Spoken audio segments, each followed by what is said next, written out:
Assembly توڑتے تاریخ دینے کا کیا مطلب ہے؟ اسمبلیاں توڑنے کے لیے تاریخ نہیں، حوصلہ چاہیے۔ وزیر اطلاعات مریم اورنگزیب کے جوابی وار، کہا اقتدار ختم ہونے پر سائفر ڈرامے اور اداروں پر حملے عمران خان کی روش ہے۔ عمران خان اپنی چوری کا شور کم کرنے کے لیے شور مچا رہے ہیں۔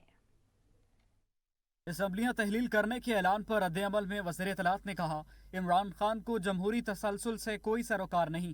وہ اپنی اہلیہ اور ان کی دوست فرح گوگی کی ڈکیتیاں چھپانے کے لیے شور مچا رہا ہے۔ جو 4 سال کے ڈاکے ہیں، جو 4 سال کی لوٹ مار ہے اپنی اور اپنی گھر والی کی، اور تیسری جو فرنٹ مین فرح گوگی کی، یہ شور اس لیے کہ توشہ خانہ میں جو ڈکیتیاں ہوئی ہیں، یہ خالی ایک گھڑی کا معاملہ نہیں ہے، یہ توشہ خانہ کی جو ڈکیتیاں ہیں اس کا شور کم ہو سکے۔ یہ شور صرف اس لیے مچا رہے ہیں، یہ کوئی الیکشن سے سروکار نہیں، ان کو کسی جمہوری تسلسل سے سروکار نہیں ہے۔ وزیر اطلاعات نے عمران خان کے خطاب کو میڈیا اور عوام کے وقت کا ضیاع قرار دیا۔ یہ بھی کہا کہ عمران خان نے اقتدار جانے پر سازشیں کی۔ یہ سائفر کا شور بھی تب ہوا تھا کہ ان کو معلوم تھا کہ جب ہمارے پاس اختیار نہیں ہوگا، ہمارے پاس یہ کرسی نہیں ہوگی، اس وقت ہماری چوری پکڑی جائے گی، ڈاکے پکڑے جائیں گے، لوٹ مار پکڑی جائے گی۔ وزیر اطلاعات نے یہ بھی کہا کہ ملکی معیشت کی بدحالی کا ذمہ دار عمران خان ہے۔